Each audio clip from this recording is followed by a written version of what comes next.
Vos patients vous parlent de barres dans le dos, de poids sur les épaules. Quelles sont ces images, ces métaphores qu'utilisent les patients pour partager leur douleur?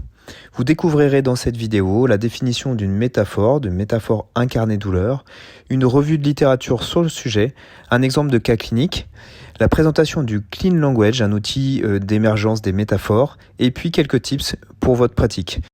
Bonjour à tous, donc Antoine Stéphane, je suis kiné-ostéo et praticien en Clean Language et membre de la Société française d'études et traitement de la douleur. Donc cette présentation va s'effectuer autour des métaphores incarnées de douleur, du contexte théorique à la mise en pratique en cabinet. Alors, qu'est-ce qu'une métaphore?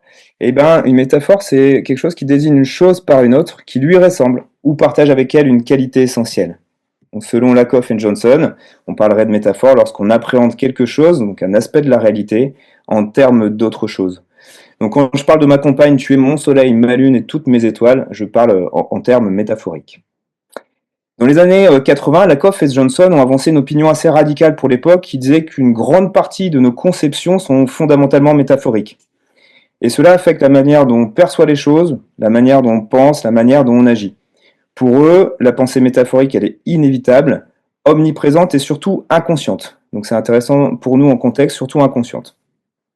James Loewy nous dit que bon nombre d'études de neuroimagerie ont rapporté une activité motrice somatotopique associée aux métaphores, ce qui validerait une nature incarnée de la métaphore. Quand on parle incarné, on pense à la cognition incarnée, et le maître de la cognition incarnée, c'est Francesco Varela, qui nous dit que le cerveau existe dans un corps, le corps existe dans le monde, et l'organisme bouge, agit, se reproduit, rêve et imagine. C'est en ce sens que la cognition, elle est située, donc elle ne peut être envisagée indépendamment des situations dans lesquelles elle prend naissance, et incarnée parce qu'elle est ancrée dans le corps, et elle émerge de l'interaction entre ce corps et le monde extérieur. La métaphore, elle est donc créée à partir de la compilation de nos expériences incarnées, afin de mettre en lumière des expériences vécues complexes à décrire. Et c'est bien le cas de nos patients douloureux, et d'autant plus nos patients douloureux persistants, eh ben, ils ont une difficulté à partager ces douleurs, et c'est bien des expériences vécues complexes à décrire. Ils vont, dans ce cas, utiliser ces fameuses métaphores douleurs. Une petite ici revue de littérature de juillet 2023 qui nous revalide ce caractère incarné de la métaphore, notamment en utilisant de l'IRM fonctionnel. Peter Stilwell, qui est un chercheur canadien de l'université McGill, nous dit que nos patients s'appuient sur ce langage métaphorique pour décrire l'expérience douleur, et ces métaphores, elles vont aider nous, professionnels de santé, à mieux comprendre la situation du patient. Et elles constitueraient même une voie vers le diagnostic. Donc il nous invite à utiliser et à s'en saisir dans l'anamnèse, mais également à réfléchir à comment on pourrait les utiliser tout au long du process thérapeutique. Alors des études sur métaphore et douleur, il y en a de plus en plus. Donc ici, PubMed, qui est la référence, nous montre que sur ce graphique, ces dernières années, il y a de plus en plus d'études scientifiques autour de métaphores et douleur, et traitement de douleur et utilisation des métaphores. Alors on pourrait se poser la question de combien de métaphores on utiliserait par jour. L'article qui fait référence, c'est celui de Gérard Steen, qui nous dit qu'il y aurait une métaphore tous les 7,5 mots. Donc, nous, en cabinet, avec nos patients, bien entendu, on va retrouver aussi des métaphores. Et voilà une étude sur 101 anamnèses effectuées par des médecins. On retrouve 193 métaphores différentes, des métaphores provenant du patient et des métaphores provenant des médecins. Et quand le médecin utilise les métaphores, notamment dans un rôle d'éducation thérapeutique, il va avoir un taux de satisfaction de consultation qui est supérieur.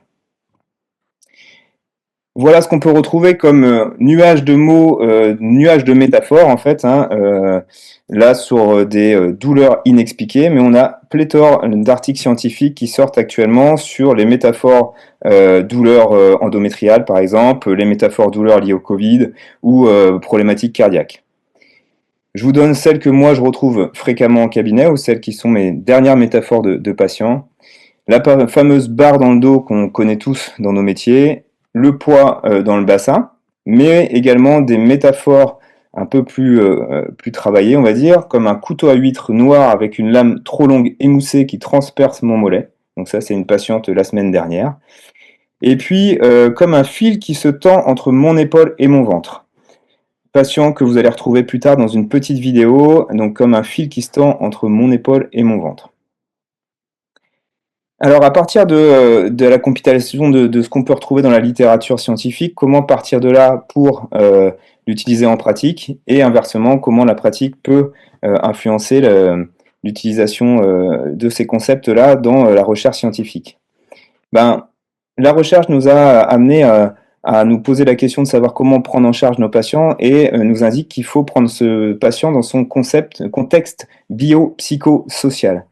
Donc c'est la recommandation actuelle selon la littérature, et pour autant cet article nous dit que ce modèle biopsychosocial il perpétuerait une approche réductionniste, donc en fragmentant en bio, psycho et social, et que finalement ça ne permettrait pas d'être en cohérence avec l'expérience vécue de la douleur du patient. Peter Stilwell, lui, nous dit que ce contexte bio-psychosocial et plus, c'est-à-dire environnement, donc on appelle finalement le contexte énactif, il pourrait être contenu dans la métaphore. Donc la métaphore permettrait finalement d'être un petit peu le haut de l'iceberg de l'ensemble de ce contexte énactif qui est en lien avec le motif de consultation. Et un peu comme si prendre la métaphore et travailler avec la métaphore, ça permettrait de tirer sur le tiroir, donc comme un peu la poignée qui permettrait d'inviter ce contexte inactif, et donc de ce fait-là, de prédisposer le cerveau à recevoir le traitement qui va suivre, et puis à préparer aux conditions du changement.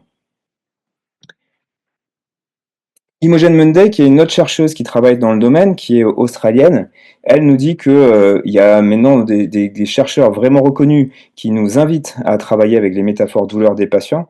Et pour autant, malheureusement, elles sont souvent rejetées par les cliniciens, voire minimisées ou moquées. Donc on a tous entendu des cliniciens, des praticiens qui se moquent de la sciatique du bras du patient ou de la manière dont le patient a partagé sa douleur. Et pourquoi? Parce que ça rentre en contradiction avec la description biomédicale attendue par le thérapeute. Et finalement, de moquer la métaphore ou de rejeter la métaphore, ça crée une problématique de communication, une mauvaise interaction et déjà un mauvais démarrage dans la relation patient-praticien. Donc elle nous invite à accueillir les métaphores douleurs de nos patients. Un autre article, toujours d'Imogen Munday, qui nous revalide cette amélioration de la com patient-praticien. Mais attention à également, nous, de notre côté praticien, à utiliser des métaphores, puisque imposer une métaphore aux patients, ça pourrait avoir un effet nocebo. Donc notamment ici, par exemple, la guerre contre la douleur, par exemple. Il y a énormément d'études actuellement sur les métaphores et des catalogues de métaphores qui sont proposés aux patients. Et finalement, est-ce qu'on n'aurait pas un risque d'avoir un effet nocebo? Et finalement, l'invitation, elle est plutôt de faire émerger les métaphores douleurs du patient plutôt que de leur imposer des métaphores qui viendraient de nous. Donc éviter de polluer le monde du patient par le nôtre. Un article très intéressant sur l'utilisation des métaphores comme échelle de la douleur. Donc la métaphore serait le meilleur moyen pour le patient de voir où il en est de sa douleur et du coup de permettre de voir l'évolution.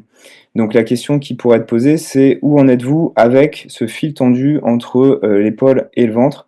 Cela permettrait d'avoir beaucoup plus d'indications sur l'évolution qui s'est passée, plus que le VA classique, donc l'échelle visuelle analogique de 0 à 10, ou même de certains questionnaires comme ici elle le propose, le questionnaire McGill, puisque les adjectifs ne permettraient pas d'avoir tout le rendu de l'expérience nuancée de la douleur. Ces métaphores sont très utilisées dans le monde de la psychothérapie, dans le monde du coaching, et elles permettent les conditions du changement. Donc, pourquoi pas l'imaginer de la même sorte et l'utiliser pour nous dans notre contexte médical. Et c'est ce que nous redit Peter Stilwell en disant que les métaphores peuvent servir d'échafaudage à la douleur et à l'action des patients. D'échafaudage à la douleur et à l'action. L'action, ça, c'est ce que moi je connaissais dans le monde du sport de haut niveau, puisque ces métaphores incarnées, elles sont très utilisées pour la performance. Et cet article nous indique que on a bien un engagement du corps entier par l'utilisation des métaphores, donc testé via des IRM fonctionnels notamment. et donc du coup, l'utiliser également dans la remise en action du patient douloureux, c'est, une aide considérable pour pouvoir, tendre vers un fonctionnement acteur-patient et tendre vers une analgésie. Encore plus, on se rend compte que finalement ces métaphores, elles sont nourries par les informations qui viennent du corps, donc elles sont nourries par les informations, qui arrivent de l'intérieur du corps, donc ces afférences interoceptives, et que grâce à ça, on peut, en créant du mouvement dans le corps, créer du mouvement cognitif. Et c'est exactement ce qu'on fait en cabinet, c'est-à-dire à savoir mettre les mains sur le patient et dans un second temps, et même pas dans un second temps, en même temps, travailler sur l'émergence de ces métaphores et sur les changements et la mobilisation de ces métaphores. Et le couplage entre les deux serait d'autant plus intéressant dans le suivi de nos douleurs et d'autant plus des patients avec des douleurs persistantes. C'est ce que nous redit Mike Stewart, qui est une grosse référence dans le management de la douleur, qui en 2020 nous fait un petit peu l'état des lieux en disant il faut travailler avec tout ce qui est matériel métaphorique du patient, mais finalement en pratique, comment on fait? Comment on se traduit? Et en pratique, ce qu'on a mis en place, c'est l'utilisation du clean language.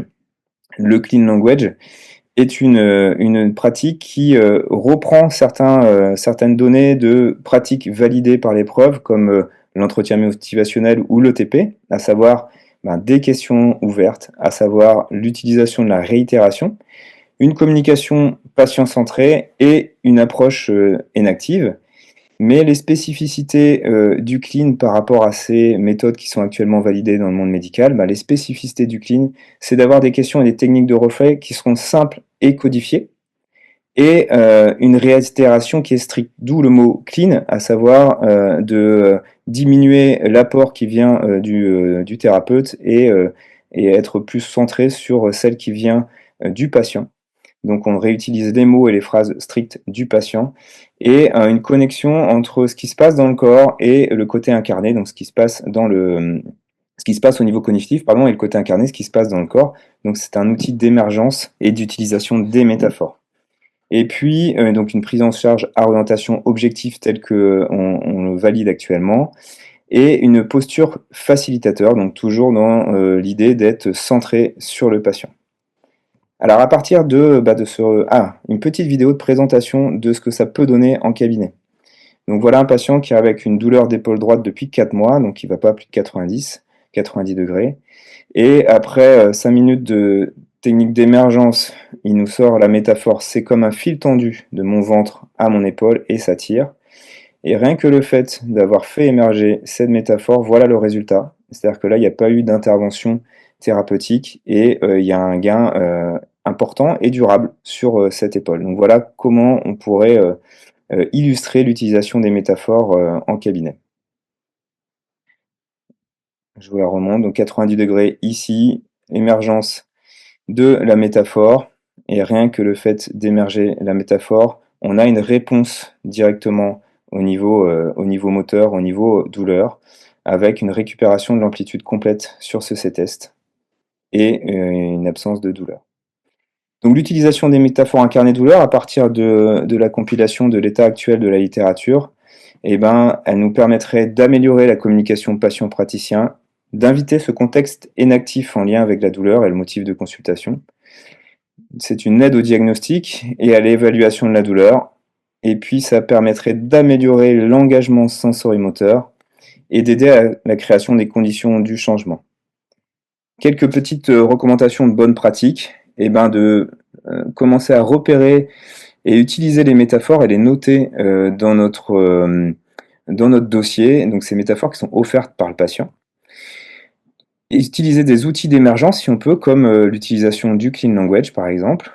Éviter de moquer, dénaturer ou de rejeter les métaphores des patients.